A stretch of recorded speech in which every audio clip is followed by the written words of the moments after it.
Buenas noches. Muy buenas, bienvenido al Casino de La Paz.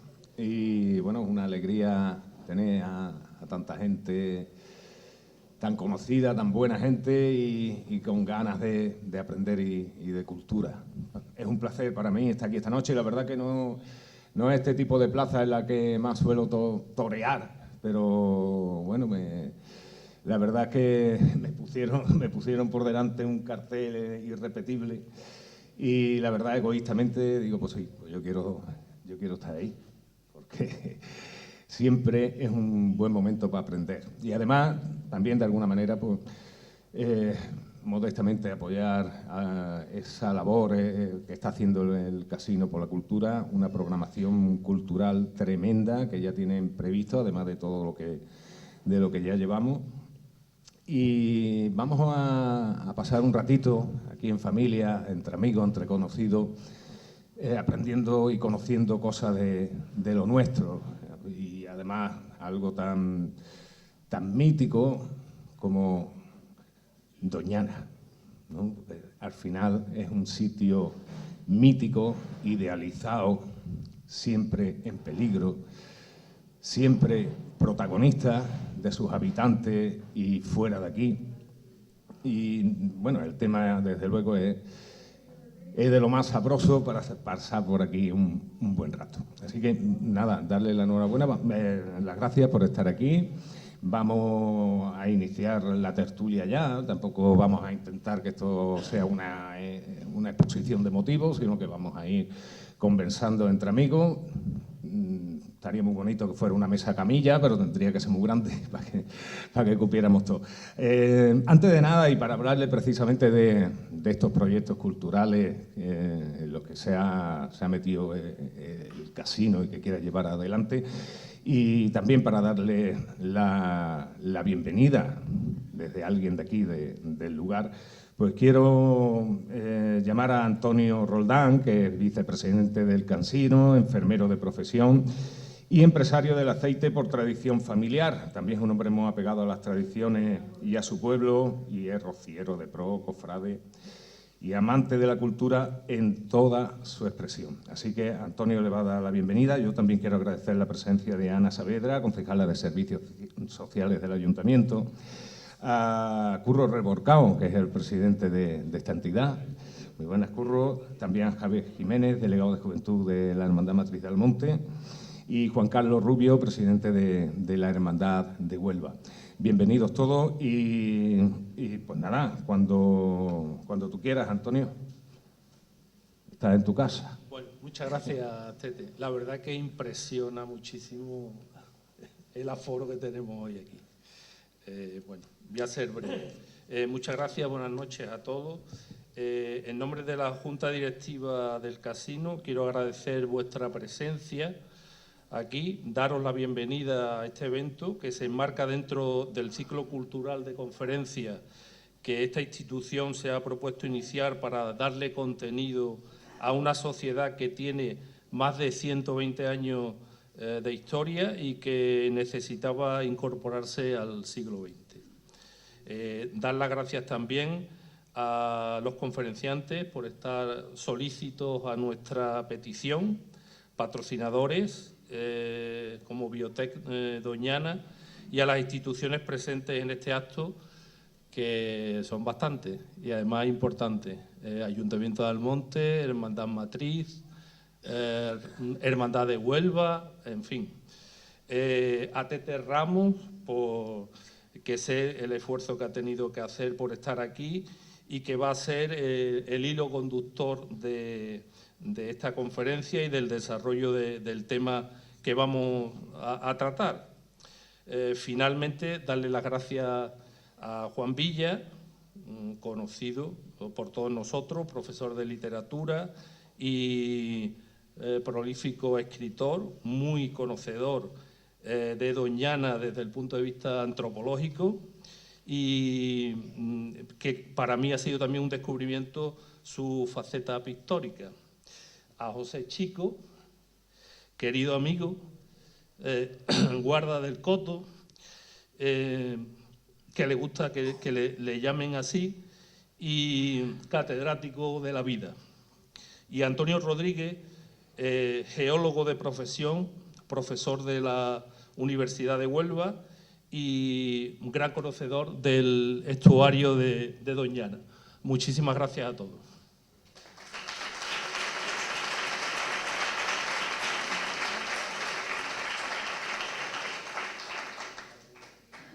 Bueno, pues que suenen los clarines y empezamos, ¿no?, a torear, ¿no, Juan?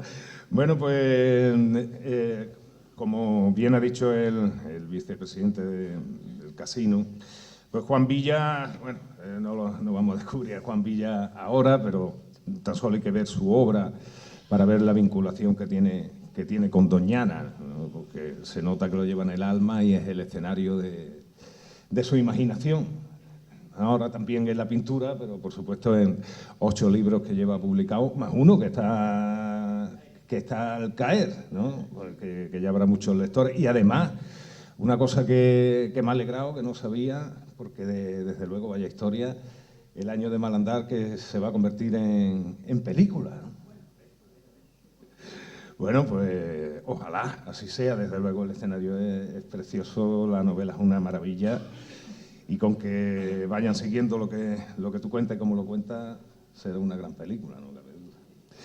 Bueno, pues después también tengo aquí a mi derecha, tengo a José Chico, que con 69 años es un hombre que estuvo viviendo en el Coto, en el Parque Nacional después, pero primero en el Coto, como a él le gusta decir, hasta que se casó con 25 años.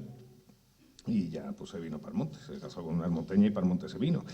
Tercera generación de guardas del Coto y cuarta generación de habitantes del Coto, porque también su bisabuelo era carbonero y después 3 generaciones como guardas del Coto. También tenemos a nuestro profesor, Antonio Rodríguez Ramírez, quinta generación de los claritas del Coto, de la marisma, conocedor de la marisma y bueno, un hombre que dejó la marisma para irse a estudiar y a Salamanca y para volverse a la marisma. O sea, toda la vuelta que dio para volver de nuevo a la marisma, a aprender de la vida y otra vez al punto de origen, al punto de referencia. Con estos mimbres yo creo que tenemos por delante un buen rato de adquisición de conocimiento. Pero ¿dónde estamos? ¿Qué es Doñana?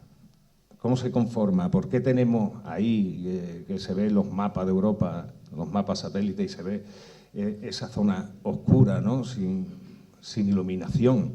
Algo raro ya, ¿no? En nuestros días. ¿Por qué queda esa Doñana ahí? Yo creo que para ver todo ese proceso, para conocer de lo que ellos nos van a hablar, y para saber dónde estamos en el día de hoy y qué nos puede deparar el futuro, ¿no? Que para eso es importante conocer la historia, pues Juan Villa, como conocedor, nos va a poner el marco en el que nos vamos a desenvolver en el día de hoy. En Doñana, pero Doñana, que es cómo empieza, cómo se mantiene. Eso ya para ti, Juan. Bien, buenas noches. Bueno, antes que nada, darle las gracias al presidente del casino y a toda la Junta por invitarme. Y bueno, retomo tu propuesta. Voy a empezar leyendo un parrafito breve, que es el principio de un libro que se llama Historia portátil de Doñana, y que publicamos hace unos años Juan Ojeda, también de aquí del Monte, Daniel Bilbao, y yo, Historia portátil de Doñana. Entonces, este libro, después del prólogo, o sea, lo que es propiamente el cuerpo del libro, comienza con el párrafo siguiente. Cuenta David Abulafia en su sugestivo ensayo El Gran Mar, cómo en 1948 hallaron en una cueva al pie del peñón de Gibraltar los restos óseos de una mujer que llevaba reposando en el lugar muchos miles de años. Nadie supo identificarlos. 8 años después, desenterraron unos huesos similares en el valle de Neander, en Alemania, huesos que se identificaron entonces como pertenecientes a una especie diferente a la humana, y así nació para la ciencia y para la historia el hombre de Neandertal, que Abulafia Dixit es el tal homínido debería llevar de nombre la mujer de Gibraltar, por haber sido hembra y gibraltareña la primera que se hallara. Nos hemos ido a unos tiempos muy remotos. Los neandertales desaparecieron hace como 20 o 30 mil años, ¿no? Los últimos neandertales precisamente vivieron en Doñana. Vivieron en Doñana hace 25.000 años o 30.000 años, y esto lo poníamos para, digamos, la tesis que sostiene el libro, que de alguna manera es que Doñana siempre estuvo hollada por pies humanos, en Doñana siempre vivió gente.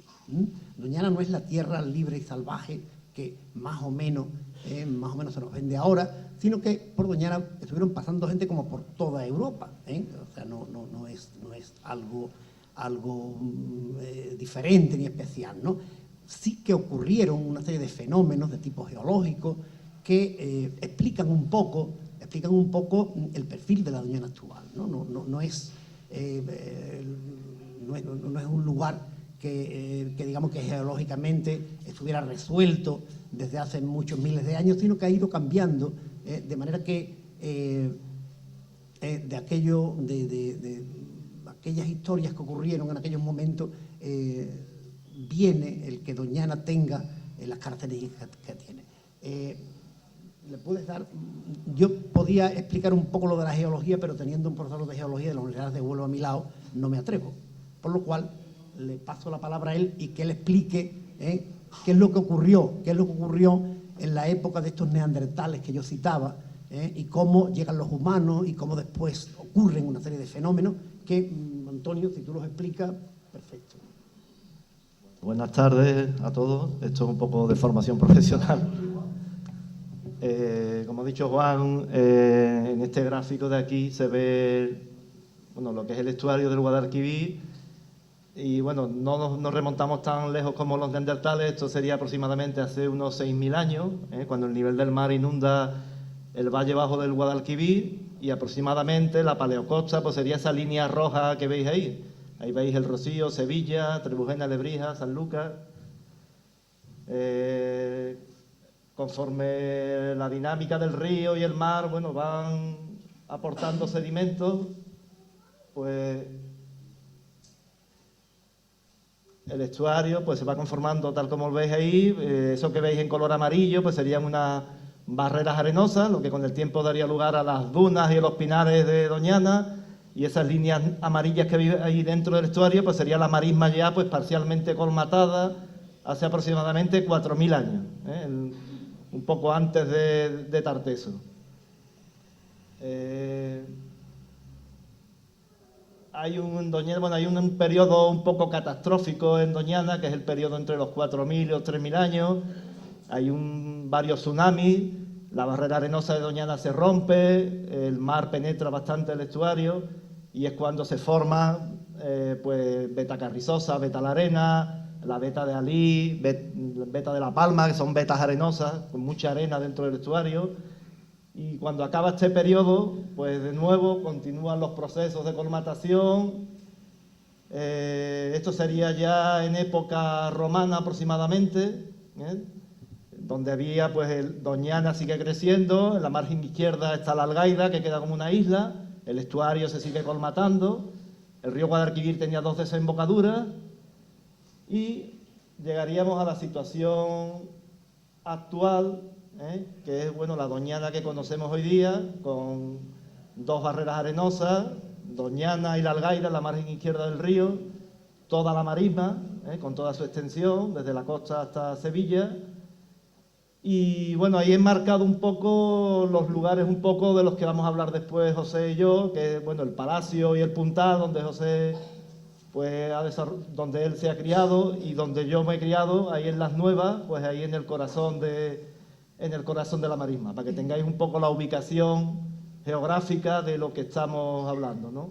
Después llegaría al Parque Nacional y ya pues tomó parte de ese estuario, porque gran parte de él, como veis ahí al norte, pues está bastante ocupado por la agricultura y tal. Pero esa es la configuración que tenemos hoy día de Doñana, unas 2 barreras arenosas donde están las dunas, los corrales, los navasos, los cotos, y la marisma con sus pasiles, sus vetas, sus lucios, sus caños. etcétera, ¿no?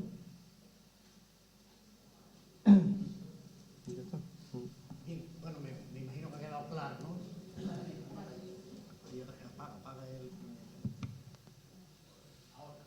Se escucha, ¿no? Bien.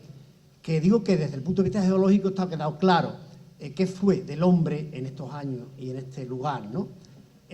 Bueno, él ha estado citando algunas fechas. Hay restos de 6.000 años desde aquí, o sea, desde más o menos 4.000 antes de Cristo.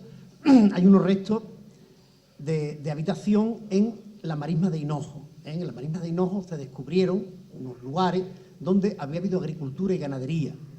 Pero claro, como él comentaba antes, también después vino un tsunami, después entró el mar y barre toda esa cultura, que no sabemos qué nivel tendría, es barrida por un tsunami que luego se repitió otro, y desde el año 3000 al 2000 hay varios, ¿no? Hay varios tsunamis, y lógicamente en aquellos años, que son muchos años, no pudo vivir nadie en esta zona, ¿no? Es a partir de entonces, cuando ya parece que se calma esto de alguna forma, cuando el hombre empieza a pisar Doñana y a vivir en Doñana. Hay noticias de la época de los fenicios. La época de los fenicios coincide con el reino de Tartesos. La historia del reino de Tartesos es complicada, ¿no? Como sabéis, se intentó buscar la capital del reino de Tartesos en Doñana, Schulten, a principios del siglo XX, pero esto, vamos, supongo que entra más en el ámbito de la mitología que en el de la realidad, ¿no? Porque, como nos ha explicado Antonio, un lugar tan movedizo como Doñana difícilmente podía haber generado una ciudad de cierta importancia, ¿no? Igual que lo de la Atlántida, que también se hablaba que estaba por aquí. Todo esto queda fuera de nuestro ámbito, porque esto pertenece más bien a la literatura o a la imaginación, ¿no?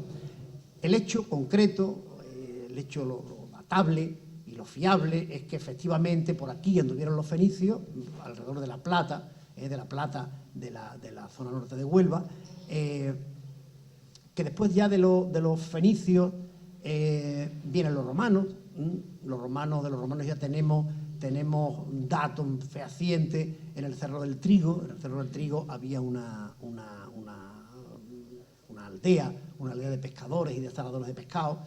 Quiere decir que ya había una vida y unos asentamientos a lo largo de lo que hoy es Doñana. Una Doñana que era diferente en la época del célebre lago Ligustino. O sea, era un lago, pero en la periferia del lago era donde estos poblados se iban asentando, ¿no? Entonces, vivían fundamentalmente en aquella época del mar, porque la agricultura en estos arenales pues no se dio nunca bien, ¿no? En época, ya cuando cuando el Imperio Romano cae y todo esto, los primeros que aparecen son los visigodos, que también hay alguna marca por ahí, ¿no? Pero más bien difusa. Los árabes parece que cerca de la Cebrón se han encontrado tumbas que parece ser que eran árabes, hasta que habría asentamientos de árabes cercanos a la Cebrón, cercanos al Rocío. También se habla ya en la literatura, se habla ya en los papeles, de que el califa de Córdoba tenía yeguadas en la marisma. Entonces, parece ser que también en época árabe, ¿no?, que duraron muchos siglos, pues aquí hubo gente que vivió más o menos en Doñana, ¿no? Pero la historia ya que se conoce, que se data, es a partir de la llegada de los cristianos. Sevilla se conquista a principios del siglo XIII y Doñana pasa a ser cazadero real. Está de cazadero real un tiempo, y luego ahí hay una cuestión un tanto peliaguda, que es que a principios del XIV se dice que, o la historia dice que el rey castellano le cede Doñana a la casa de Medina Sidonia, a Guzmán el Bueno. ¿Os acordáis de Guzmán el Bueno, que es aquel que le tira el puñal en Tarifa para que maten al hijo y tal, ¿no? Pues este hombre, que está mucho dentro del mundo de lo mítico, pues parece que un rey castellano le dona a Guzmán el Bueno, no ya a Guzmán el Bueno, sino a los descendientes, no sé si al hijo o al nieto, le dona Doñana. ¿Mm? Por lo cual, Doñana va a estar en manos de la Casa de Medina Sidonia desde el siglo XIV a 1900, o sea, hasta el primer año o el año cero del siglo XX, o sea, 600 años en manos de la Casa de Medina Sidonia. Esto lo cuestionan muchos historiadores, parece ser que no es así, parece ser que la Casa de Medina Sidonia usurpó de alguna manera la gestión, el uso de Doñana durante todos estos 600 años, ¿no? Únicamente al final, como ya veremos, cambia, ¿no? Doñana era un terreno que no tenía ningún tipo de valor, pero cuando se descubre América empieza a tener valor. Empieza a tener valor porque primero el puerto de recepción de los productos americanos era Sevilla y después Cádiz. O sea que todos pasamos por aquí.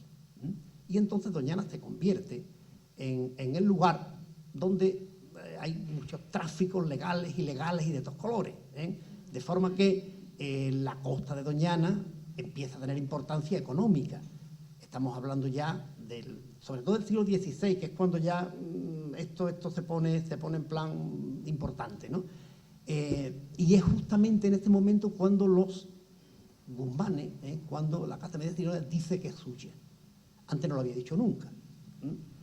La Casa de Medina Sidonia se asentaba en Sanlúcar de Barrameda por un lado y en Niebla por otro, pero lo que había entre Niebla y Sanlúcar de Barrameda no era de ellos.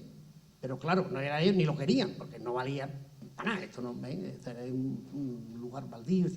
Pero cuando ya empieza a tener importancia, pues ya dicen que también lo que hay entre un espacio y otro es suyo.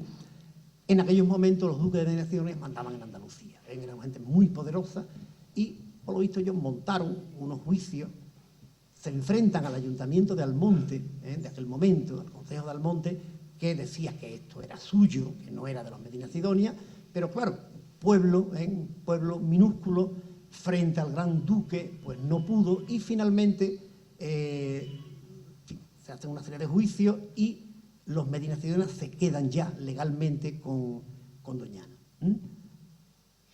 A partir de ahí, los Medina Sidonia, según el duque, se comportaban de una manera o de otra, ¿no?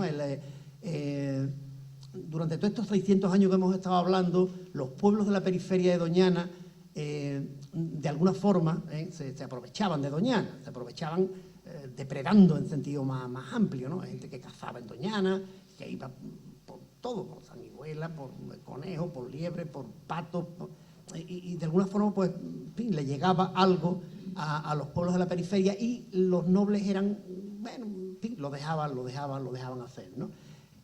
Ya en el siglo XVIII, hay un duque ilustrado, el séptimo duque, e intenta, digamos que, racionalizar este espacio. Hace una serie de proyectos, los proyectos de los ilustrados en la segunda mitad ya del XVIII, crea una población en el Rocío, al lado del Rocío, lo que ahora es más o menos el barrio Las Gallinas, pues por allí creó una población que instaló a gente de Bollullo. Fueron familias bollulleras las que se instalan a vivir allí en la última década del siglo XVIII, pero aquello no funcionó, las tierras eran muy malas y sobre todo aquello que había sido de los ganaderos, se crean como en las películas del oeste, en las películas del oeste de los de la correa y lo de los caballos que se enfrentan, pues esto ocurrió aquí más o menos igual. Los ganaderos invaden con su ganado, invaden las tierras, labrar, y aquello duró como 20 o 30 años. Los 20 o 30 años ya los bollulleros se fueron desesperados porque los de aquí del pueblo no lo dejaban vivir, los que andaban con el ganado. Por lo cual, aquello sigue igual, en el sentido de que no hay habitantes ni hay núcleos de población.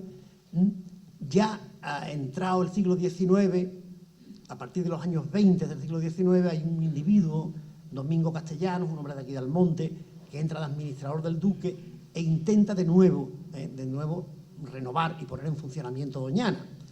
Más o menos lo consigue, es el que trajo, por ejemplo, los camellos, ¿no? que han durado los camellos hasta hace 3 tardes ahí en Doñana, ¿no?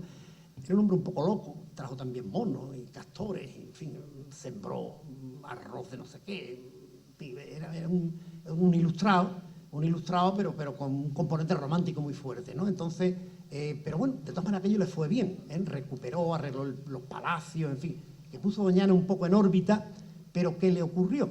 Le ocurrió que se enfrentó en aquellos años, si recordáis, son los años que nacen las provincias, todos pertenecíamos al Reino de Sevilla, pero ya a partir de estos años nace la provincia de Huelva, y además son los años de las desamortizaciones. ¿Y qué quiere decir esto? Esto quiere decir que las tierras que eran propiedad de los nobles eran dueños de las tierras, pero no las podían vender, únicamente podían heredar. Pero a partir de la desamortización, al quedarse con sus tierras, las pueden vender también. Entonces, claro, esto crea una nueva situación en Doñana. Este hombre, como digo, intenta poner orden en Doñana, pero claro, el orden fundamental de Doñana era controlar la costa y controlar el contrabando de todos colores que había. Y ahí es donde el hombre erró, porque las autoridades de Huelva terminaron enfilándolo. Sospecho que más de una de las autoridades de Huelva estarían pringados con la cuestión del contrabando. Entonces van a por él y efectivamente lo revientan, y ya en el año 47, 48 este hombre escribe un manifiesto espléndido, en el que se queja de que lo están reventando porque ha querido poner orden en Doñana. Pero, en fin, el hombre no pudo.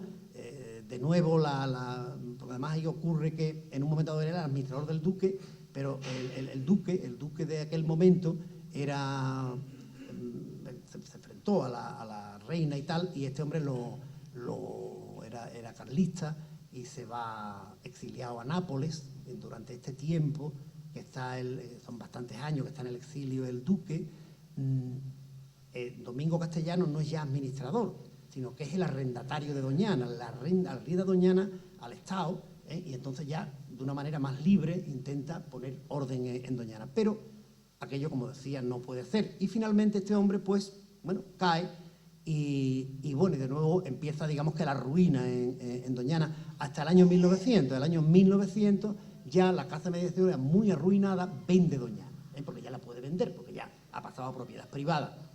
Vende Doñana y la compra Garbey, un irlandés asentado en Cádiz y Jerez, un bodeguero, y a partir de entonces empieza, digamos que una nueva etapa ya en manos de los burgueses. Los burgueses suelen ser, lógicamente, más ordenados que los nobles, e intenta poner de nuevo orden en Doñana. Este Garbey, su hermano, que fue el heredero, este Garbey, primero que compra, muere muy pronto, a los 2 o 3 años de comprar Doñana, entra, la propiedad pasa al hermano, el hermano muere también muy pronto y pasa a una sobrina. Esta sobrina se casa con el duque de Tarifa. El duque de Tarifa era de formación ingeniero de montes. Entonces este hombre empieza de nuevo a organizar Doñana de cara fundamentalmente a las cacerías, que es lo que, en fin, por lo que se ha utilizado durante toda la historia de Doñana. Y así tenemos Doñana mejorando hasta el principio de los años 30, en que este hombre muere. Cuando este hombre muere, lo heredan sus familiares, que lo tienen muy pocos años, hasta el año 41, que se pone a la venta Doñana y lo compran, bueno, Doñana la parte del palacio. En aquel momento se quedan Doñana se divide en dos partes, la parte de la marismilla y la parte del palacio. La parte de la marismilla se quedan los Borguetos, que son descendientes de Tarifa, y la parte del palacio, pues la venden y hay 3 compradores, Salvador Noguera, bodeguero de La Palma, el Marqués del Mérito y González Gordon, bodeguero de Jerez. Y en este marco vamos a continuar hasta que en el año 63 la estación biológica compra primeramente la parte del Marqués del Mérito, después la parte de Noguera, y nace la estación biológica. Año 69 nace el Parque Nacional. Y luego ya lo demás, pues, es la historia del Parque Nacional, ¿no? Que hay por aquí algunas personas que pueden hablar mucho mejor que yo de lo que ha supuesto la aparición del Parque Nacional en Doñana. Bueno, yo ya me parece que con esto, en fin, he puesto un poco en suerte al toro para que entren los dos maestros, que son los que tienen que explicar esto. En fin, como lo que estamos hablando es de la gente de Doñana, que ya centrándonos en el siglo XX, que es lo que está en sus memorias, ¿no? En la memoria tanto de Antonio como de José, quienes vivían, y lo digo de una manera muy general, ¿no? Quienes vivían, había en Doñana como dos grupos de habitantes, los permanentes por un lado y los esporádicos por otro, ¿no? Los habitantes permanentes eran fundamentalmente los guardas, sobre todo en la marisma nada más que vivían guardas, había ganaderos que aparecían alguna vez, pero muy rara vez, y en los cotos sí vivían guardas, en la costa vivían los pescadores, vivían también los carabineros, en los cuarteles, luego los guardias civiles, los carboneros, también de una manera más o menos permanente. Había carboneros que vivían toda su vida allí, otros carboneros que iban y venían. Y luego estaban los que venían y pasaban por el coto y por la marisma de vez en cuando. ¿Y quiénes eran esta gente? Ganaderos, fundamentalmente de Almonte, cazadores, cazadores de liebres y conejos, pateros, cazadores de patos, gente que buscaba sanguijuela. En fin, hay las rozas también. En las rozas sabéis que eran unos trozos de terreno que le daban a la gente para que las labraran durante en la época de la siembra, sembraban trigo o lo que fuera, y luego, bueno, pues desaparecían de allí. Vamos, estaban en el tiempo que le llevaba pues rozar, que es cortar el monte, sembrar y recoger la cosecha. Entonces había, digamos que mucha vida en el coto, no era Manhattan precisamente aquello, pero bueno, tenía vida, había, digamos, unas estructuras permanentes de gente que vivía, que había generado una red de relaciones, y había gente que iba y venía, hasta los años 50, por lo visto, según me cuenta la gente que vivía allí, pues era raro el día, me cuentan a lo mejor algún guarda, era raro el día que alguien no llegaba a su casa. Muchos sabían a qué venían y otros ni sabían ni por qué, que pasaban por allí. Entonces, este es el marco en el que tanto José como Antonio se criaron, y son los que nos van a contar ahora cómo era realmente aquello, porque yo estoy contando lo que me han contado, ellos van a contar lo que han vivido, ¿no? Que es diferente. Así que le paso la palabra a Antonio. Bueno, tal como ha dicho Juan, viendo un poco el título de esta jornada, ¿no? Cuando se habla de la Doñana ancestral, bueno, yo me considero una persona no excesivamente vieja, ¿no? Me considero joven, entonces hablar un poco de esta Doñana ancestral, pues parece que es un poco, cuando me veis diréis, es un poco chocante, ¿no? Pero bueno, soy la última, podríamos decir que soy la última generación de una saga de marismeños, ¿no? Que esa unión con la tierra pues terminó con mi padre, que fue guarda en Las Nuevas, mi abuelo antes que él, mi bisabuelo, mi tatarabuelo, y antes que él, que mi tatarabuelo, pues patero y gente de Sanlúcar que iba a las marismas a buscar el sustento, ¿no? Voy a poner alguna diapositiva ahí que vayan corriendo. No sé si van pasando.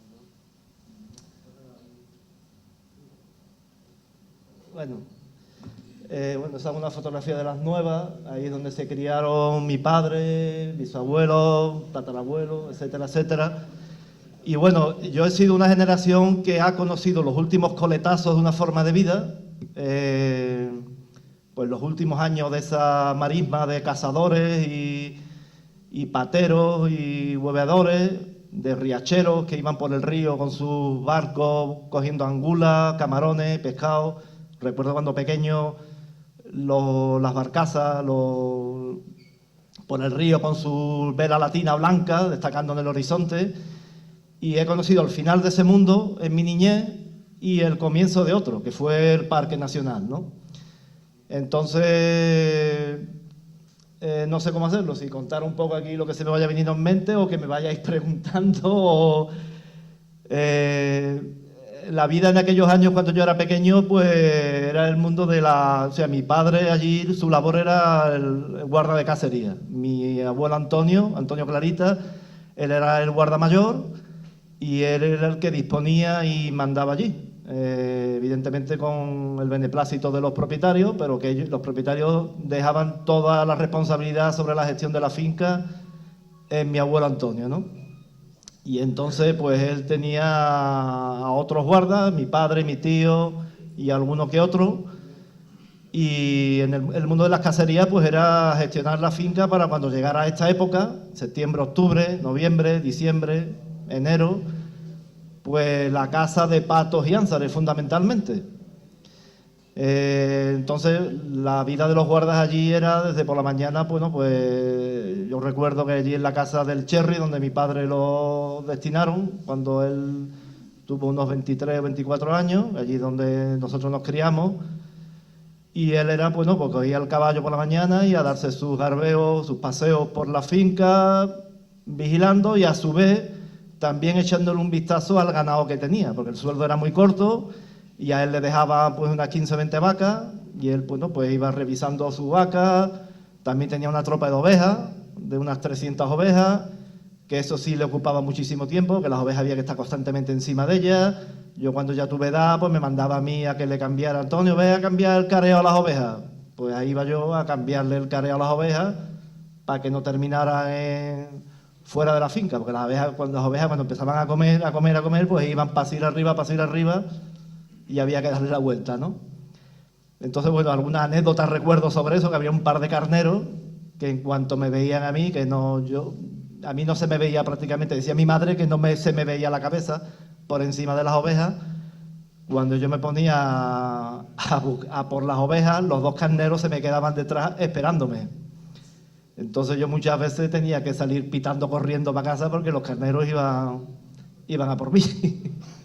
Vamos, más de una vez estuvieron a punto de darme un buen trompazo, ¿no? Y la vida era esa. El pueblo más cercano era Sanlúcar, la forma de ir a Sanlúcar era en embarcación, en una motora que teníamos, o que compró mi abuelo, que estaba allí en el Caño de Buen Tiro. Y cuando había que ir al pueblo, pues en la motora y unas cuantas horas por el Brazo y por el río hasta que llegábamos no se llegaba hasta Sanlúcar, se llegaba hasta una compuerta que estaba al otro lado del río un poco antes y íbamos muy poco a Sanlúcar cuando yo era niño. El costo pues se traía también cada 15 o cada mes, dependiendo de la época del año, porque era muy diferente el invierno, la primavera, el verano o el otoño eran muy diferentes, la vida cambiaba en un sentido u otro. En invierno la forma de moverse era muy limitada, a caballo o en cajón, cañeando, como alguna foto. Mira, esa es la motora que tenía mi abuelo con la que íbamos a Sanlúcar. La forma era con cajón, era a caballo y mi época era ya una época, podríamos decir que ciertamente comparada con la época de mi padre cuando era niño, y ya no digamos como mi abuelo o mi bisabuelo, pues relativamente cómoda. Nosotros ya teníamos un frigorífico en casa, aunque era de bombona, teníamos allí en el Cherry un horno para hacer pan, pero mi madre solamente lo utilizó los primeros años, ya se empezó a comprar el pan en el pueblo. Ya te digo, cada 15 o 20 días, al final el pan estaba que se lo tirabas a uno y lo matabas, Más que color de pan, parecía que muchas veces estaba verde Pero bueno, nos lo comíamos y hemos llegado hasta hoy día, o sea que no debería estar demasiado malo. Pero bueno, la vida... Yo después me he preocupado también un poco en rescatar cómo vivió mi padre de pequeño, mi abuelo, mi bisabuelo. Bueno, fruto de eso, pues he escrito algún libro sobre el tema. Entonces, bueno, conozco hasta cierto punto cómo fue la vida de mis antepasados, que fue bastante más dura que la que yo tuve. Bueno, para mí en realidad no fue una vida dura. Mi padre era la vida de un niño. O sea, responsabilidad ninguna, y aquello era como un enorme patio donde yo salía. Al principio mi madre nos controlaba porque el Brazo de la Torre estaba muy cerca, estaba a unos 300 o 400 metros. Entonces ya tenía miedo de que nos fuéramos a meter en el río y nos ahogáramos, ¿no? Pero cuando ya tuvimos cierta edad, pues ya la verdad que nos dejaba campear bastante por ahí. Entonces yo pateaba a pie bastante, me recorría aquello, me conocía hasta el último arruño, donde criaba pues la terrera de turno, el alcaraván escurridizo, dónde la liebre tal tenía la cama, dónde en qué veta criaba determinado pato real, o sea, me lo conocía con detalle. Cuando fui ya también un poco mayor, pues ya mi padre me enseñó a montar a caballo y ya salía bastante con él a caballo. Pues cuando él salía por las mañanas, yo muchas veces salía con él, y cuando en las faenas del ganado, pues participaba con él pues como uno más. Vamos, yo me acuerdo precisamente el primer día que me enseñó a montar a caballo, sin embargo no me acuerdo el primer día que empecé a andar, o sea que son recuerdos entrañables, ¿no? Y después, bueno, las primaveras allí, espectaculares, aunque a mí verdaderamente es que la época que más me gustaba era el otoño y el invierno, cuando venían los ánsares y los patos, pero bueno, la primavera era espectacular, nidos por todas partes, huevos de gallareta que cogíamos para comerlos en casa, algún mancón, gallareta, la comida nos faltaba. En la época un poquito más antigua, pues había gente que se dedicaba, sobre todo la banda, o sea, la marisma, era mucho más cercana para los pueblos de la ribera sur de la marisma, Sanlúcar, Trebujena, Lebrija, mucho más que, por ejemplo, Almonte. La marisma era un dominio casi exclusivo de familias de aquella parte, porque el río era como una autopista.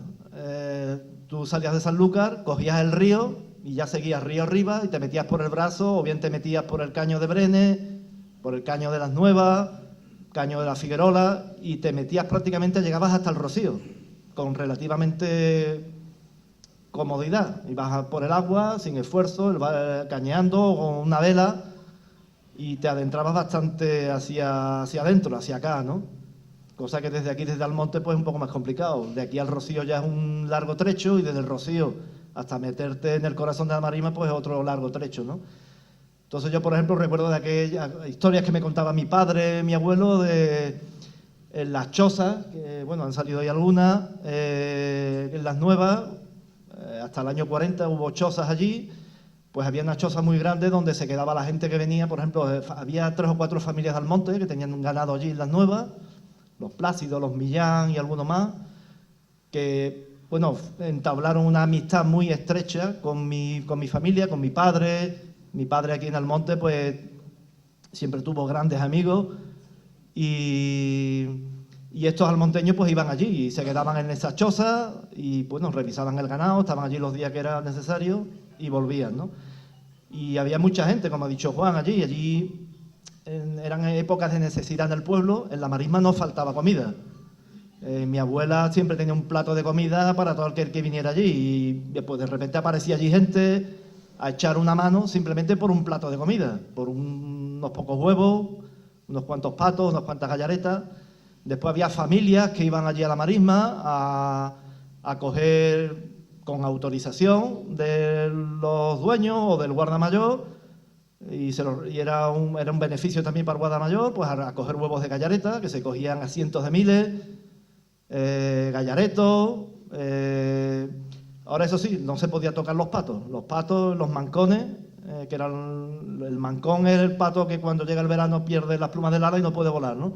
Los patos no se podían tocar porque eran temas de la cacería, y no, el guarda pues no quería que se tocaran, ¿no? Pero gallaretas y huevos de otras especies pues Antonio, se cogían a millares, ¿no? Antonio, que tú has dicho que bueno, tu padre estaba encargado, ¿no? Era guarda de la finca y encargado de preparar la finca para cuando vinieran los señoritos a la cacería, en fin, de gestionar, al fin y al cabo, cuando ellos quisieran venir de cacería, que ellos tuviera vida y tuviera... Estamos hablando que tu padre no se encargaba ni de traer grano, ni vino, ni... Tu padre era el encargado de que la cantidad de agua que iba a tener la marisma... Claro, en otoño. Inicialmente, bueno, cuando uno mira con...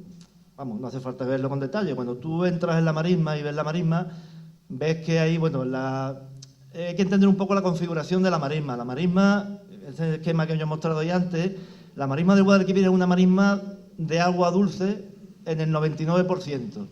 Es una marisma que está confinada por el malecón del río Guadalquivir, que crea una especie de cubeta semiendorreica que se inunda con aguas fluviales y pluviales, ¿no? Entonces el agua marina no entra, la marea no entra, pero no entra entre comillas. Hay determinadas zonas, especialmente en esta época del año, En septiembre, que es el equinoccio de otoño, es cuando tiene lugar el botamiento más grande del año, es cuando la marea sube más. Entonces, esa marea entraba por algunos caños. Esos caños eran caños naturales que rompían precisamente esa montaña del río. En la marisma, al malecón del río Guadalquivir se le llama montaña del río, y no es por casualidad, porque es un relieve más prominente, pero claro, es un relieve que tiene un par de metros con respecto a la zona más profunda de la marisma. Esa montaña del río estaba rota por algunos pequeños caños, por esos caños entraba el agua de la marea. Y para favorecer la cacería, esos caños se prolongaron tierra adentro muchos kilómetros. El caño de las Nuevas llega hasta el Lucio Grande, el caño de Carrajola llegaba hasta el Travieso, el caño de la Figuerola pues llegaba hasta el Lucio Membrillo. Entonces, la labor de los guardas era, antes de que existiesen las compuertas, pues eso, abrir esos caños dentro de lo posible para que el agua de la marea entrara. De tal manera, cuando llegaba un año, por ejemplo, como estos que estamos teniendo, de una sequía absoluta, pues el agua de la marea ya había bañado pues gran parte del Lucio de Sanlúcar, Lucio de Sevilla, Lucio del Molinillo. Bueno, yo sé que son nombres topónimos que no vais a conocer, pero bueno, con un mapita delante, lucios con bastante extensión que se inundaban de agua de la marea. El Lucio del Membrillo y por el caño de Carrajola, las Gavetas, o sea, había muchas zonas de la marisma que se inundaban de agua de la marea. Ese agua se quedaba ahí un tiempo, algunas veces con la suerte de que se unía al agua de lluvia que venía después. Pero cuando llegaban los patos y los ánsares, tenían ahí esa zona que favorecía que se concentraran ahí. Cuando los patos que descansan de día y formaban los corros durante el día, pues en todos estos lucios se acumulaban por miles. Bueno, digo por miles, hablo una enormidad de patos. Y ahí es donde se les cazaba.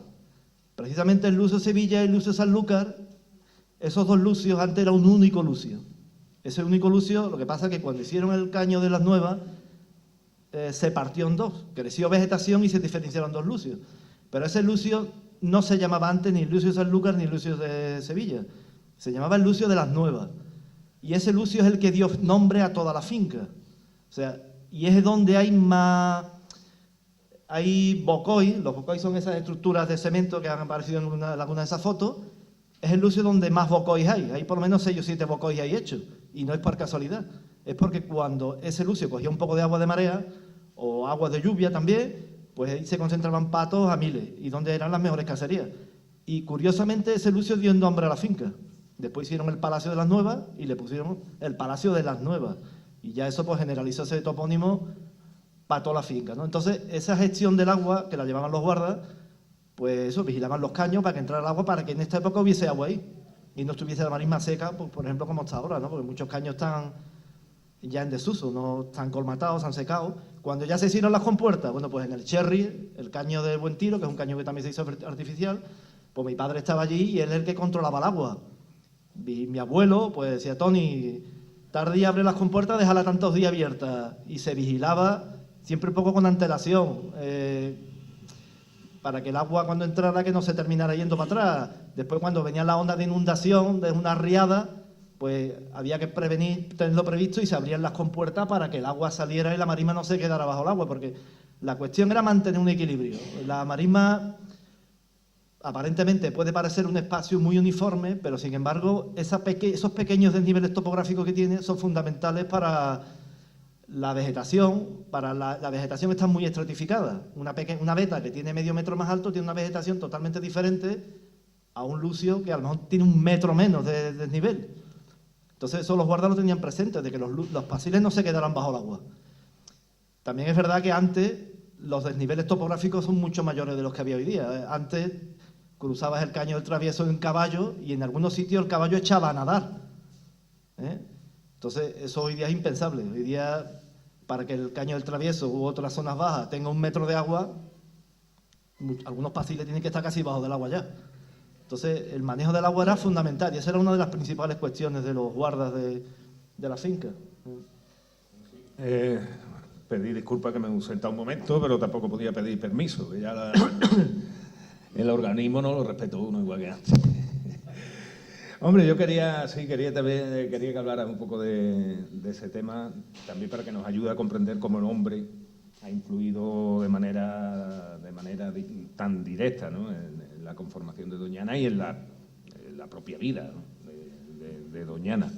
Si os parece, no, vamos a irnos un poco, que aquí mi amigo José Chico, que dice que le cuesta mucho hablar, con todo lo que tiene que decir y con todo lo que tiene que contar, porque José Chico se cría en la otra estrellita que también nos dibujó ahí Antonio, se cría en el Puntal. Estamos hablando de Doñana, pero ya estamos hablando de un entorno completamente distinto. Estamos hablando de otro paisaje dentro de Doñana.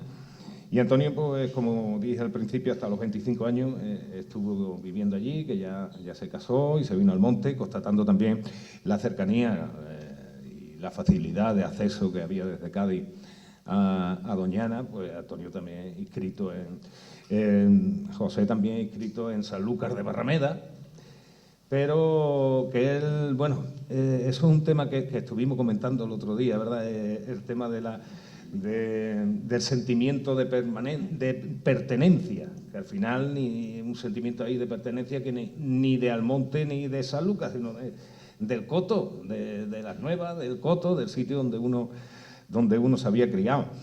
Y lo que sí sé yo que a José le gusta contar es cómo era la vida de un niño allí, en el Puntal. ¿Cómo vivía un niño en el Puntal, José? Muy buenas noches.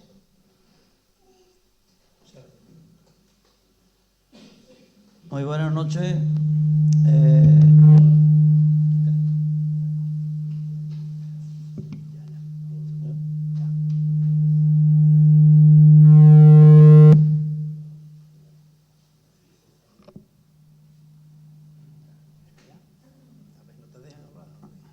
¿Ya puedo hablar? Buenas noches a todos. Muchas gracias por vuestra asistencia. No me esperaba, si no, no vengo. Pero bueno, ya estoy en el ruedo. Bueno, muchas gracias a todos por vuestra asistencia. Y muchas enhorabuena a esta corporación nueva del casino por hacer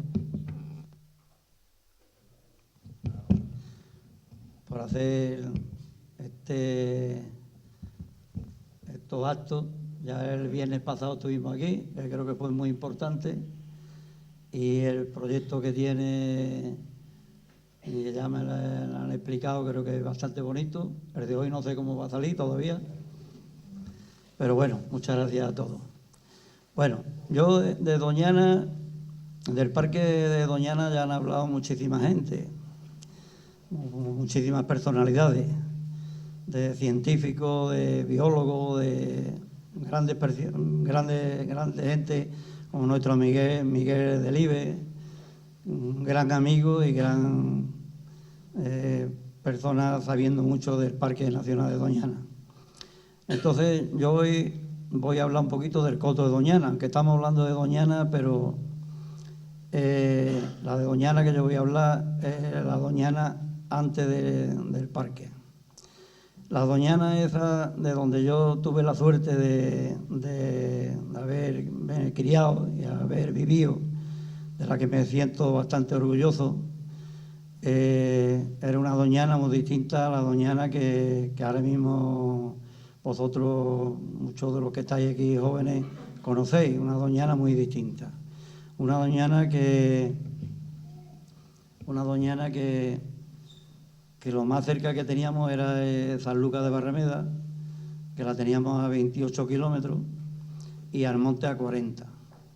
Esa Doñana ahora mismo es muy fácil, porque si tú estás ahora mismo en el Palacio de Doñana, en una hora él puede estar en un sitio o en otro, con los medios que tenemos ahora, pero con los medios que teníamos en los años aquellos, estamos hablando de los años 60 aproximadamente, que es de lo que yo me acuerdo, pero bueno, aparte también de lo que mis padres me contaron y mis abuelos, aquello era mucho más difícil de vivir y de poderte mover en ese espacio tan retirado de la civilización. se puede decir que estábamos en un... Y bueno, no quiere decir que estuviéramos mal.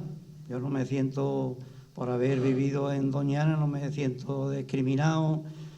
En aquella época yo creo que en todo... ¿por qué me suena esto? En aquella época yo creo que era muy difícil casi en todos los sitios, incluso aquí en Almonte. No quiere decir pero bueno, seguro que allí era mucho más complicado, ¿no? Bueno, voy a empezar por una de las cosas importantes de las que teníamos que tener para sobrevivir. Para sobrevivir en Doñana, yo creo que cuando se hacía una casa, por ejemplo, como la donde yo me crié, en el Puntal, lo primero que había que hacer el horno antes que la casa para hacer pan, porque sin pan no podíamos vivir. ¿Está claro? O sea, no. Y otra cosa importante era tener un huerto, porque del huerto vivíamos la mitad del año, o casi, bueno, muchas cosas, casi todo el año. Porque la plaza la teníamos bastante retirada, como he dicho antes, que estaba San Lucas y Almonte, ¿no? Y bastante retirado. Y entonces el huerto era muy importante.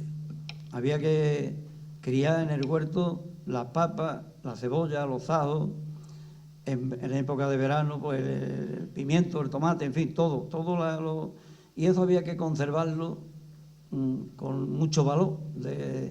O sea, una simple cebolla, por ejemplo, como hacía mi madre, que cogía una cebolla y la partía en 4 pedazos para hacer una comida. ¿Por qué? Porque hoy yo, por ejemplo, a una comida le echo 4 cebollas, pero mi madre una cebolla la compartía para 4 comidas, porque eso tenía que tener con las que habíamos criado en el huerto para todo el año, porque no teníamos la tienda enfrente. Bueno, pongo el ejemplo de la cebolla, pues ahí está referido casi todo, ¿no? Y bueno, a eso se le daba, por supuesto, muchísimo valor. Luego teníamos, por supuesto, para movernos en ese coto, lo que teníamos era un caballo. Ahora mismo tenemos unos coches que son, bueno, muy buenos. El mío no es que sea muy bueno, pero ya hay coches muy buenos para moverte. Pero en aquella época lo que teníamos era un caballo. Mi padre tenía 2 caballos, que es como ahora el que tiene un jame. Porque, claro, sí, que ese valor precisamente es el valor que tenía entonces un caballo en el coto de Doñana. Porque para movernos, el único, o tenías que ir andando o montado en ese caballo, no tenía otra cosa para moverte. El sitio más cercano que teníamos era San Lucas de Barrameda, porque Almonte lo teníamos a 40 kilómetros, San Lucas 28 kilómetros. Mi padre íbamos todos los meses a hacer costos a San Lucas. Mi padre se montaba en un caballo con mi hermana a la grupa, y yo con mi madre en otro caballo aparejado para hacer costos. Eso es un día prácticamente de camino, desde el Puntal hasta Marismilla, luego en Marismilla dejar los caballos, nos vamos andando hasta la plancha. En la plancha tú tienes que coger una barquita a remo, porque todavía no existían esos motorcitos ahora que andan tan rápidas, esas lanchitas, esas canoas. Era una canoa a remo.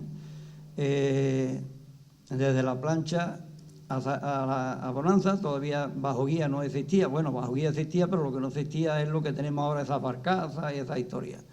Bueno, esas historias, quiero decir, eso ahora tan bueno que tenemos, por supuesto. Pero bueno, en esa canoita a remo había que tenerla, no se podía llamar desde el Puntal, decirle, mira, que soy Ocele chico, que vamos... Teníamos que llegar, mi padre organizaba, claro, lo tenía pensado. ¿A qué hora tenemos que llegar a la plancha, o sea, al pobladito de la plancha? Pues ya cuando estén los carboneros allí, en el pobladito de la plancha, que había unas 40 familias que vivían del carbón, pero también se dedicaban, si llegaba Ocele chico con su familia, pues lo llevaba hasta San Lucas con la barquita, y le cobraba, de eso ya no me acuerdo, pero bueno, lo que fuera. En fin, quiero decir que teníamos que hacer toda esa historia, por ejemplo, para comprar el costo. Comprar el costo no es que fuera a traer paletillas de jamones, esas cosas no tan buenas que tenemos. Era de hecho, el aceite, la harina, los garbanzos, el bacalao y no muchas cosas más. Pero bueno, pero tenía también, por supuesto, su importancia, todas esas cosas. El otro día comentaba José la alegría que le daba a ustedes cuando iban los ganaderos de Almonte para allá. Hombre, sí, por supuesto, sí. Bueno, ya un poquito ya de como teníamos que ir por la supervivencia, diremos, después de lo que se criaba en el huerto a San Lucas, por supuesto, los ganaderos no los ganaderos, porque entonces no se les llamaba ganaderos, eran almonteños, los que cuando iban a la marisma a ver su ganado. Ahora, el ganadero es ahora, pero en aquella época decíamos siempre, cuando veíamos venir un almonteño, o venía dos, porque después cuando yo conocía a mi suegro, a mi cuñado José, bueno, y era una alegría, porque si nosotros en aquella época estábamos allí tan aislados, cuando llegaba un almonteño con su caballo aparejado, y seguro que media roba de vino llevaba. Y eso, por supuesto, se celebraba mucho, porque vino en casa no teníamos. A mi padre le gustaba una copita, pero al que le gustaba una copita y media era mi burro, que era el que le gustaba. O veía venir un almonteño y es como si viniera la Virgen de Rocío dirección al Punta, ¿no? Eso se celebraba mucho. Y aparte se le daba todo lo que teníamos en casa, por supuesto, aparte de una cama para dormir, lo que necesitara. Y bueno, aquello era muy diferente a lo que tenemos ahora, ¿no? Ahora creo que lo tenemos todo y antes no teníamos nada. Pero no quiere decir que porque tengamos ahora todo y antes no tuviéramos nada, ahora somos mejores que antes. O ahora lo tenemos. Yo creo que lo de antes tenía mucha importancia y era muy bonito, y lo que pasa que, bueno, yo creo que, y doy gracias a haber podido vivir aquello con tan poco, pero con tanto valor, porque las cosas cuando pierden el valor yo creo que lo pierden todo, y hoy yo creo que se ha perdido mucho el valor de muchas cosas que la tienen, pero ya no se les da el valor. Y antes, como he dicho antes, a una simple cebolla que había que partirla en 4 pedazos para hacer 4 comidas, porque no se podía echar entera, porque había que tener para el año, tenía mucho valor. Y hoy, de verdad, las cosas que tienen tanto valor, pues ya no se las damos. Nosotros mismos, yo mismo, por ejemplo, que ya viví aquello. Mira, Pepe, porque no sé por dónde voy. Pues va estupendamente, José. Va.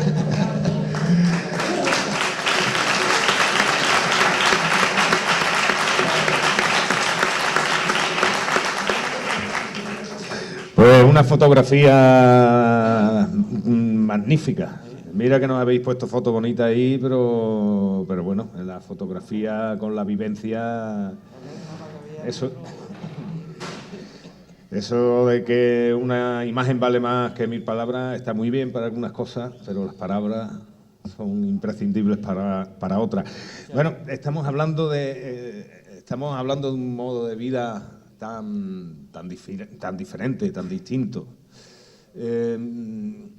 Nos están contando una vivencia, unas historias personales que parece, no sé, que si no las sitúa en el siglo XVIII, en el siglo XIX.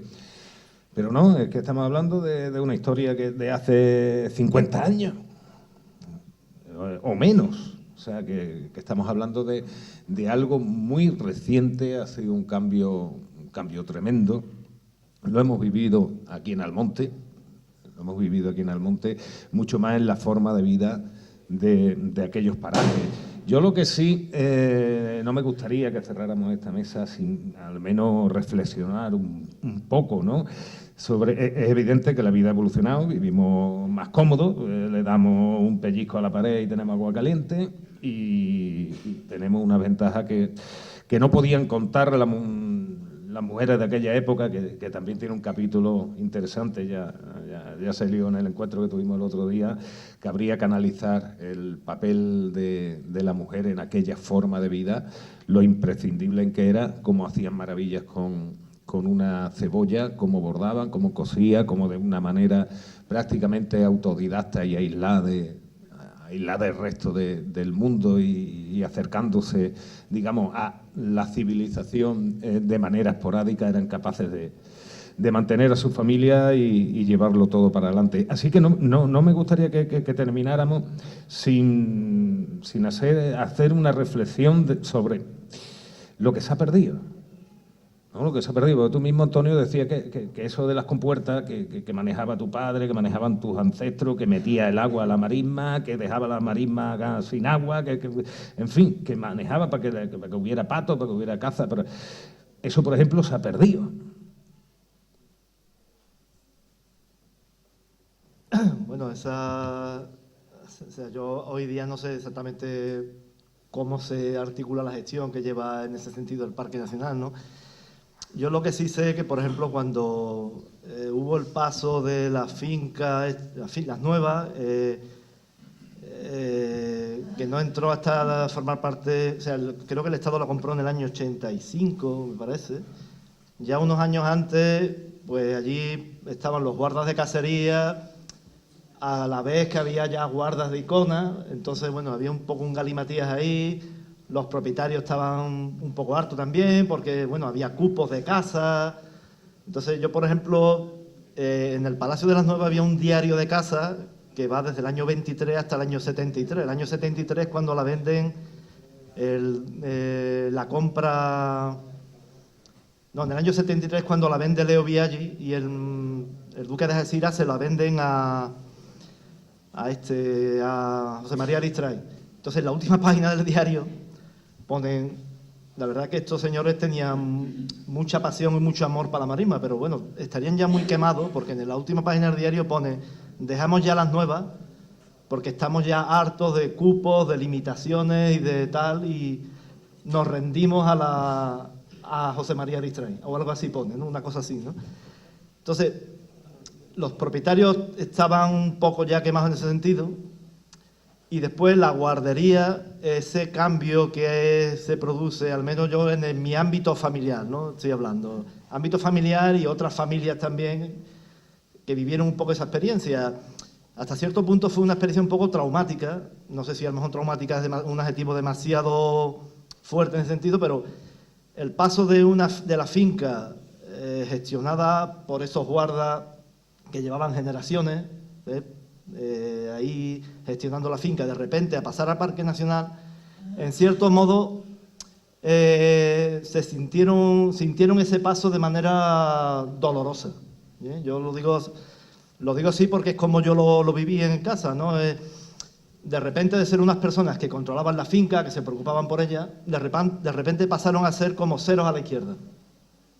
Bueno, vinieron determinados señores con sus títulos académicos y tal, y ni tan siquiera creo que les preguntaron, oye, ¿cómo gestionáis esto? ¿Cómo lleváis esto? ¿Cómo lleváis el agua?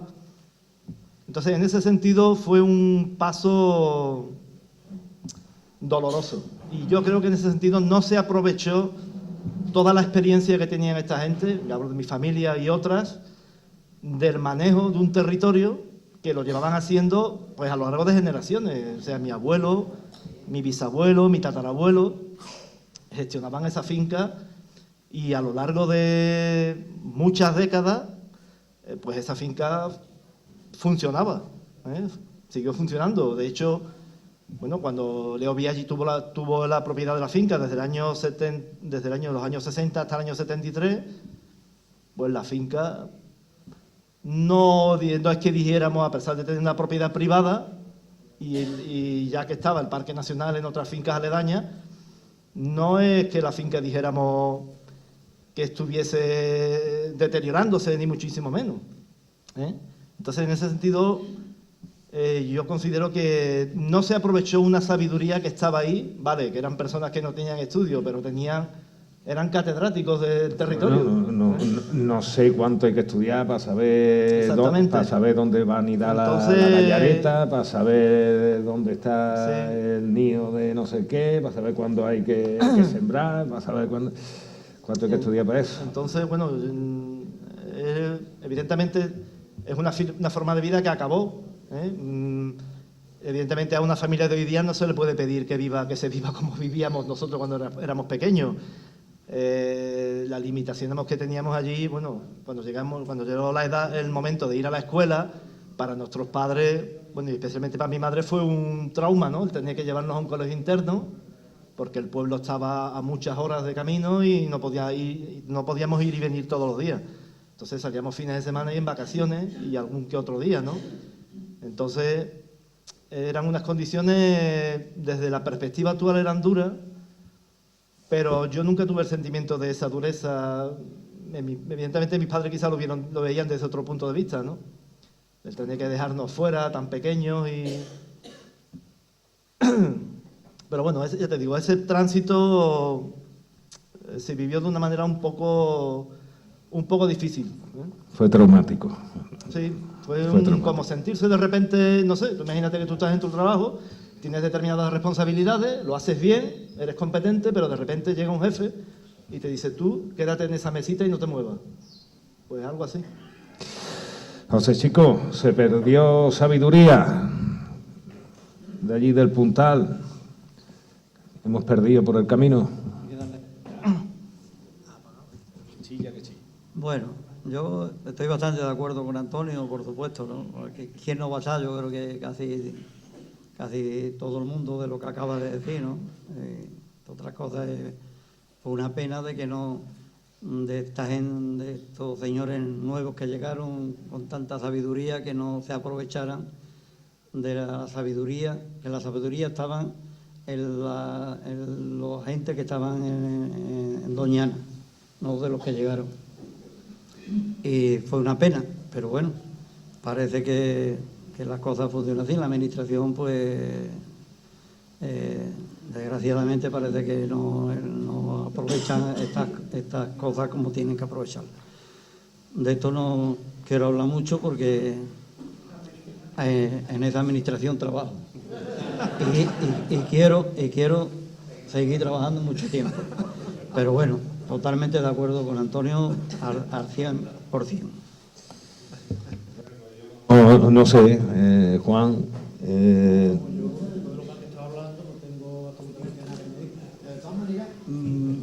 Me gustaría que explicaran los dos. Aquí hay un hombre del coto y un hombre de la marisma.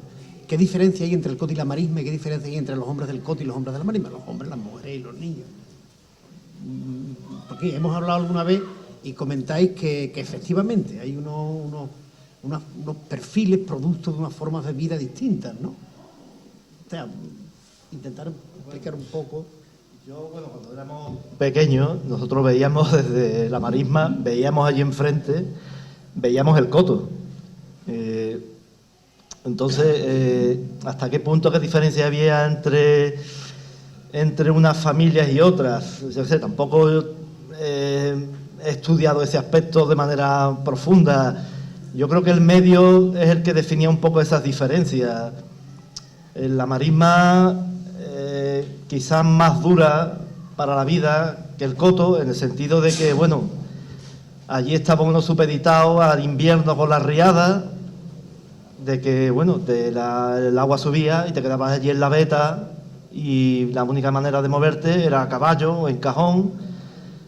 Entonces, en cuanto a la movilidad, después, por ejemplo, una limitación importante era el agua. Yo, por ejemplo, cuando yo me crié, ya en las casas había un aljibe.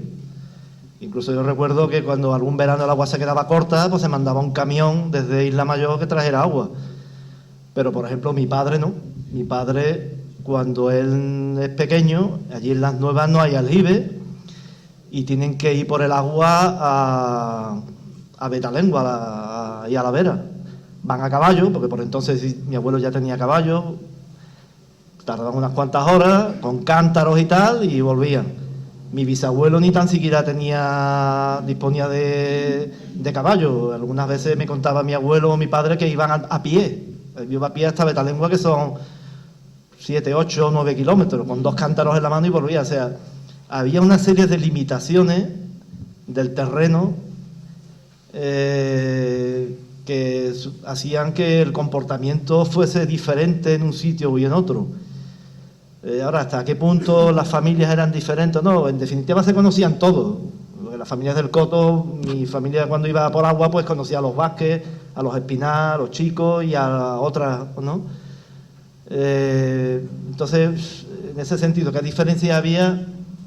No sé, quizás tendría que venir alguien de afuera y verlo con otra perspectiva, ¿no? ¿Tú no ves diferencia? ¿O qué ves tú? ¿Qué ves tú? Ha habido siempre una...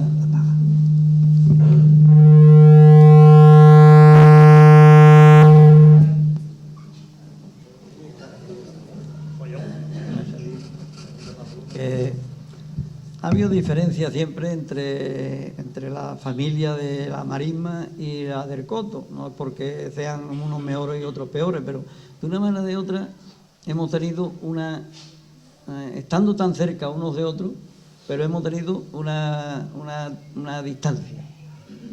distancia tan grande de a lo mejor de algunas veces de pasarnos un año, no sé cuánto tiempo, a lo mejor sin tener relaciones entre familias. Por ejemplo, mi tío Antonio Chico, guarda mayor del Coto de Doñana, una vida entera, y en la marisma prácticamente casi no la frecuentaba. O la frecuentaba de estar en tarde en algunas ocasiones, por alguna cosa de muy especial, pero el Coto era el Coto y la marisma la marisma. Ese concepto sí tengo yo entre la marisma y el Coto.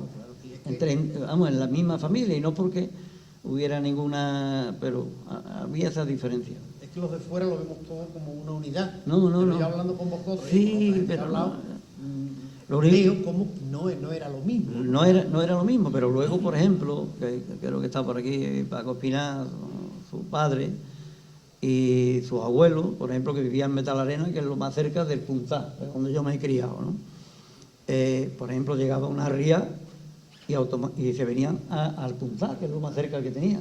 Se vinieron, yo me acuerdo, tenía yo la edad de mi curro, quizás más chico, 6 o 7 años, me acuerdo perfectamente de ese año, y ellos sacaron las borregas, le trajeron las cosas, mi padre les dejó una choza que tenía allí para las cosas y eso, y ellos estuvieron allí un mes o el tiempo que fuera, y por supuesto, pues, yo creo que seguro que no le faltaría ni gloria con respecto a nosotros, a mi familia, seguro que no le faltaba nada.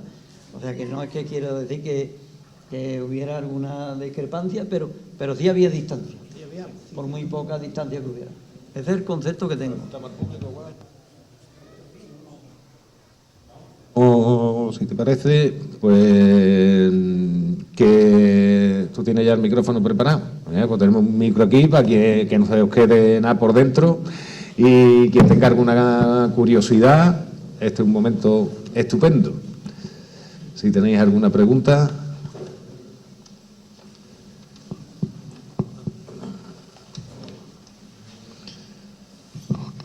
Buenas noches, Ángel. Buenas noches. A mí me ha encantado, pero no me quiero quedar... estoy totalmente de acuerdo. Hay una cosa que queda clara, que es que en Doñana el hombre ha estado siempre desde sus orígenes. Algo que hoy en determinados ámbitos quieren negar, o quieren, si no negar, hacerlo como si no hubiera existido. Veo que habéis tenido una infancia feliz, a pesar de lo que mucha gente pudiera pensar de lo duro que era el medio. Tanto Antonio como José habéis hablado de una infancia buena, feliz, con sus limitaciones impuestas por el medio y demás. Y A mí me gustaría conocer, saber, a vuestro parecer, porque yo entiendo, por lo que sé, por lo que he visto, porque también me he criado parte en eso,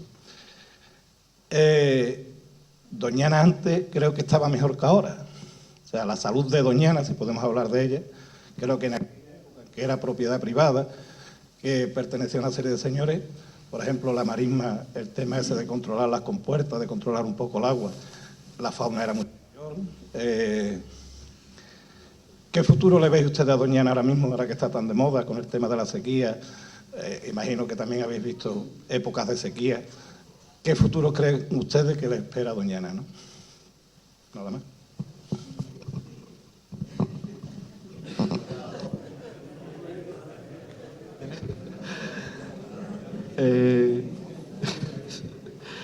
El futuro, pues el futuro complicado, ¿no? Hombre, Doñana lo que pasa es que es un fondo de saco. O sea, hay muchas cuestiones que repercuten en Doñana y que están fuera de Doñana. Ya, bueno, el propio acuífero, tan hablado sobre explotado acuífero, las aguas vertientes que vienen de los diferentes cauces que terminan confluyendo ahí en Doñana.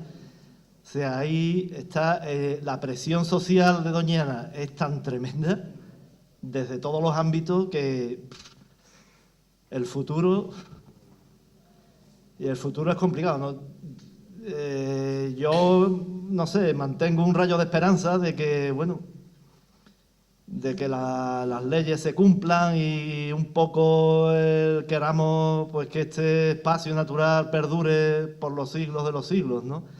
Lo que sí es cierto que Doñana está cambiando y yo, por ejemplo, desde chico, que tampoco tengo tantos años, en la marisma he visto cambios. Cómo la marisma ha cambiado en estos últimos 50 años y ya si me remonto más atrás a lo que me contaba mi padre, mi abuelo y eso, el simple terreno está cambiando. Hay lucios que antes eran espacios libres de vegetación, como el lucio de los Ánsares, Lucio Sevilla, Lucio Sanlúcar, que hoy día se están ocupando por Almajo. O sea, las perspectivas dentro de 15, 20 años, pues será un territorio totalmente, o será muy diferente. Y después, bueno, como tampoco se hace un manejo como se hacía antes, indudablemente habrá que actuar de alguna manera, en algún sentido, porque los procesos de colmatación, los procesos de salinización en algunos casos, algo habrá que hacer desde luego. O aplicar un poco la sabiduría de esos viejos guardas. Por ejemplo, ahora que están llegando los Ánsares a la marisma, antes había muchos claros, muchos sitios libres de vegetación. Los caños y esas zonas bajas se están ocupando muchísimo de castañuelas. Se está perdiendo un poco la heterogeneidad que tenía antes el espacio. Ahora se está volviendo todo como más homogéneo. Entonces esos Ánsares cuando llegan hoy día y van a buscar la pelota de la castañuela, por ejemplo, pues no se encuentran los quemados que se hacían antes. Y entre eso, el cambio climático, que cada vez hace más calor, que vienen los Ánsares y no tienen el terreno tan fácil como lo tenían antes, pues ya llega un día que dicen los Ánsares, pues nos quedamos allí, ¿no? Aquí estamos mejor. Y lo que te decía antes también del agua de la marea, el favorecer que el caño de Las Nuevas o el caño de Carrajola, que a lo mejor no supondría mucho abrirle un poco el cauce y que la marea entrara un poquito a esos lucios otra vez. Yo, por ejemplo, cuando escucho en la prensa y se habla, por ejemplo, vete a La Palma, el paradigma de las aves acuáticas, vete a La Palma. Bueno, ¿por qué las aves tienen que estar fuera del parque? Si donde tienen que estar es en Doñana, ¿no? Pues simplemente con ese manejo que se hacía antes, un manejo un poquito y una actuación que sea un poco quirúrgica, que tampoco sea de meter grandes máquinas y desmantelar sino que se hagan las cosas quizás sin tanta maquinaria, un poquito más tipo bisturí. Yo, por ejemplo, una de las cosas que más me chocaba cuando... O sea, yo me he criado ahí en Las Nuevas y en el Cherry, pero cuando se hizo, por ejemplo, el muro de la montaña del río, la marisma, uno que no ha ido nunca, pues dice, aquí cómo te orientas, ¿no? Te orientas siempre como con 4 o 5 puntos de referencia. Es como ves el faro allí, ves el otro sitio y ya con eso te vas orientando. Pero en el momento que te cambian algún elemento físico del paisaje como que te distorsiona la mente y parece que de repente ya te han puesto en otro sitio. Yo cuando hicieron el muro de la montaña del río, a mí eso, y mira que el muro pasa a 200 metros de la casa del Cherry, bueno, pues el simple hecho del muro a mí ya me cambió un poco la ubicación geográfica, ya no sabía dónde estaba. Y después, cuando hicieron este muro, se hicieron un montón de sacatierras a lo largo del muro, se ha destrozado un montón de hectáreas de pasiles. Ha habido muchas actuaciones que se han hecho ya dentro del manejo del Parque Nacional, que no han sido todo lo acertadas que tendrían que ser, que han destruido muchas hectáreas de terreno. Yo qué sé, la marisma porque es un poco el hermano olvidado de Doñana. Nadie la visita, nadie casi la conoce, pero imaginaos que al Cerro de los Ángeles le diéramos un bocado y termináramos transformando su orografía. Nos llevaríamos las manos a la cabeza. Bueno, pues muchas de esas actuaciones se han llevado vetas por delante, pasiles y vetas que son únicas. Son elementos geológicos, voy otra vez con la deformación profesional, que son únicos, no los hay en ningún otro sitio del mundo. Esas vetas que hay en la marisma de arena, vetas de concha, vetas de fango, pasiles, muchos de ellos que están alterados por esas obras, claro que yo entiendo que se hicieron con toda la buena fe, pero que terminan alterando el paisaje. Al final, yo entiendo que un parque nacional debe ser algo íntegro, en cuanto a que no solo determinados elementos singulares hay que proteger, sino hay que proteger la integridad. Y cuando se haga una actuación de determinada manera, hacerlo de manera quirúrgica, teniendo mucho cuidado lo que se destroza y sabiendo si eso que se destroza verdaderamente va a ser efectivo o no. Entonces, yo pienso que el futuro es ese, el futuro es tener una buena gestión, tener también presente de que Doñana cambiará, porque el medio cambia también, y manejar la gestión del entorno, que eso ya pues casi es una cuestión casi política más que otra cosa, ¿no? Entonces ahí es una cuestión, la verdad que es difícil, difícil.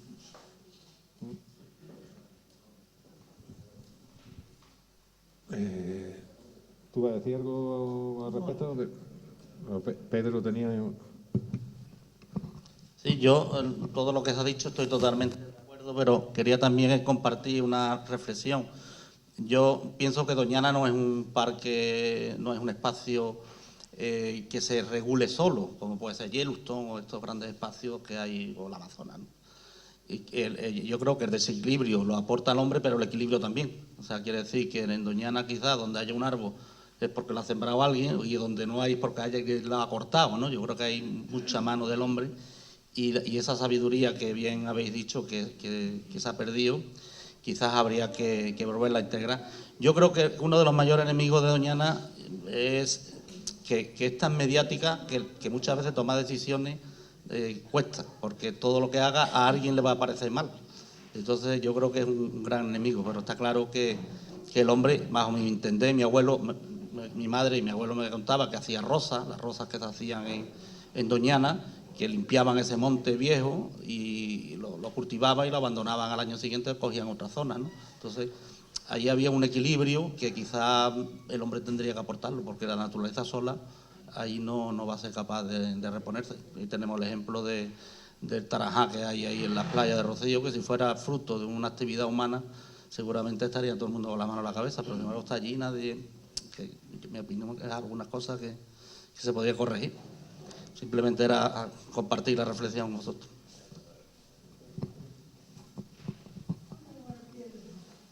Bueno, yo quería hacer dos preguntas, no sin antes, bueno, en nombre soy directivo del casino, expresar nuestro caluroso agradecimiento, porque creo que esto es un lujo, creo que es un privilegio contar una parte de Doñana que creo que pocas veces se ha contado. Lo hablamos el otro día, que nos veíamos todos para preparar un poquito esta mesa.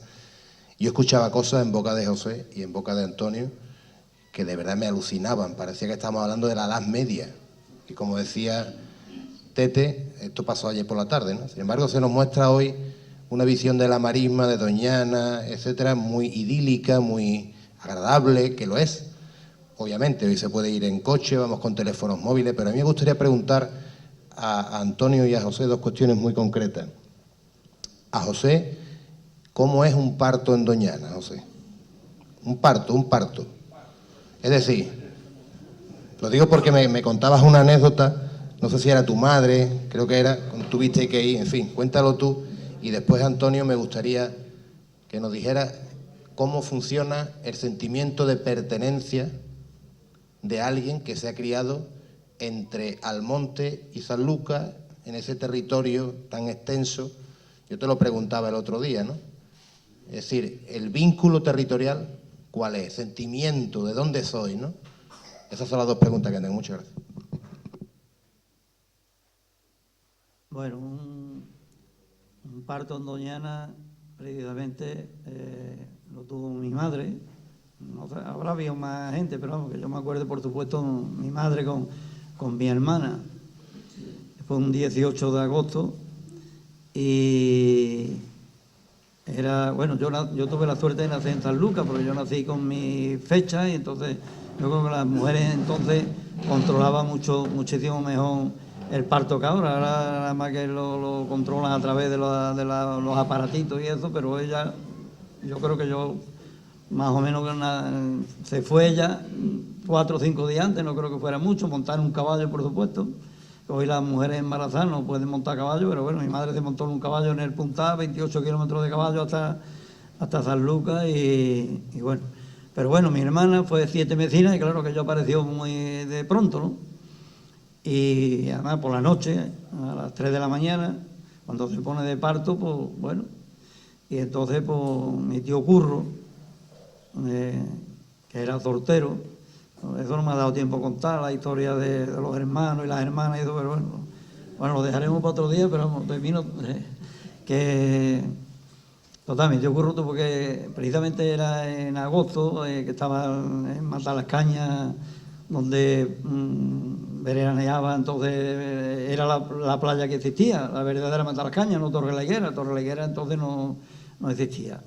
Y había una matrona, bueno, como precisamente mi abuela, la madre de mi madre, la Paína, vendía el carbón, que eran carboneros, y vendía el carbón en Matalascañas, pues claro, conocía a todo el mundo. Y había una matrona que venía ahí todos los años a veranear.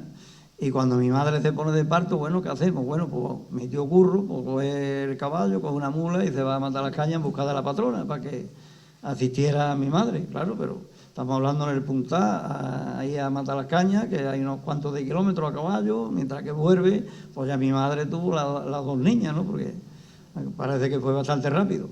Total, nació mi hermana Rocío, pero la otra pues nació ya muerta. Y bueno, ya cuando llegó la matrona ya no pudo hacer nada, porque ya había tenido las 2 niñas, una viva y otra muerta. Mi hermana, la matrona, le recomendó que, bueno, pues leche templadita agua templadita con leche condensada, que es la leche que teníamos entonces en casa, y así se crió mi hermana. Y la otra, la Mercedes, que le pusieron Mercedes, pues la cogió mi abuela, la Paína, la metió en una cajita de zapatos, la metió en un saco, se la echó al hombro, andando, porque mi abuela, la Paína, andaba mucho descardo, descarda una alpargata, pero ella se quitaba la alpargata y la llevó a Sanlúcar y la enterró en Sanlúcar. Ella sola la cogió y la llevó a Sanlúcar, porque era justamente el medio que había en ese momento para hacer ese trance que ocurrió. Ese es más o menos el parto que te puedo yo contar. Habría algunos otros también, pero bueno, el que conozco.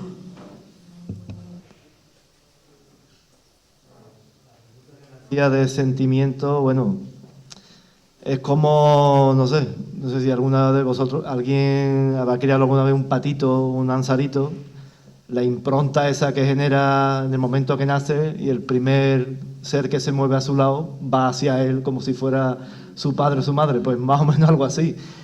Los primeros años de mi vida, pues yo los pasé allí, pues hasta los 8 o 9 años que fui al colegio, ya un poco tarde, pues es la impronta que a mí me generó ese espacio.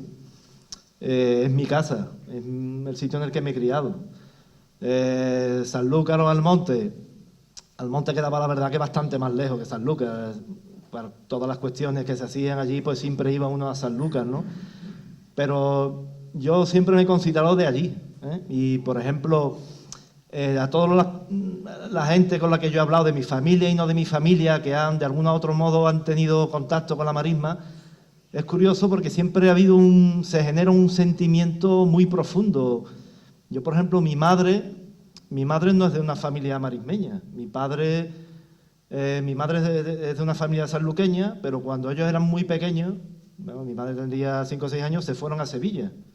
Ella, pues, allí hizo ya toda su vida en Sevilla, con sus hermanos y tal. Mantenía algunos vínculos con Sanlúcar y allí es donde se conoció a mi padre. Entonces, mi madre, cuando va a la marisma, es cuando se casa con 24 o 25 años. Ella siempre me decía que eran los años más felices de su vida, ¿no? Entonces, es un sentimiento que ella, sin ser de allí, de repente le genera todo aquello. Evidentemente allí se casó, allí nos tuvo a nosotros, etcétera. Entonces, más aún yo que me crié allí desde niño. Entonces, la casa en la que me crié ya no está, ¿no? Porque se inundó una ría del año 96, se hizo otra. Entonces, ese elemento poco icónico, ¿no?, en mi vida, pues ya no está, ¿no? Pero está el espacio, ¿no? Están las vetas, los sitios por los que yo corría, allí están. Una vida, nos quedamos un poco con la conclusión, ¿no?, de una vida que merecía ser mejorada, pero no olvidada. Podría ser, se me ocurre, no sé. Pues no sé, Juan, si tienes algo que añadir. Del casino, ¿queréis emplazar a la gente a la próxima?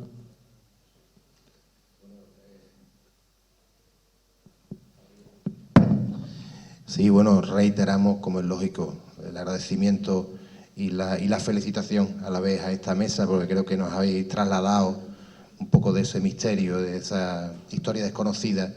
Y desde luego, bueno, pues sabéis, lo ha dicho el vicepresidente Antonio Roldán en su intervención, el casino está haciendo una apuesta muy fuerte por la cultura. Nos gustaría que se convirtiera en un corto o medio plazo en un referente de la cultura de Almonte.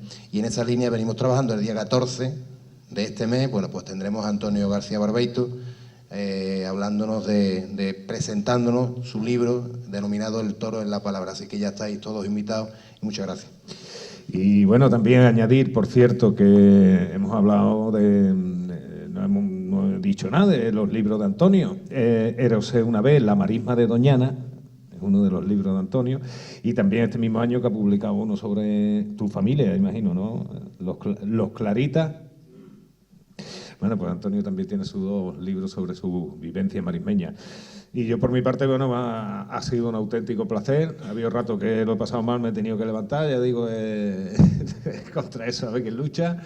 Y nada, ha sido un lujazo compartir, aprender de ustedes y pasar este rato de mesa a camilla aprendiendo y hablando de cosas nuestras, que al final es lo que nos lleva más al espíritu de pueblo, ¿no? Esto de reunirnos y hablar de las cosas, de las vivencias y de las cosas nuestras. Por mi parte nada más, muy agradecido al casino, que haya querido contar también con mi presencia, y nada, vámonos a viernear un poco, ¿no? Que fin de semana. Muchísimas gracias.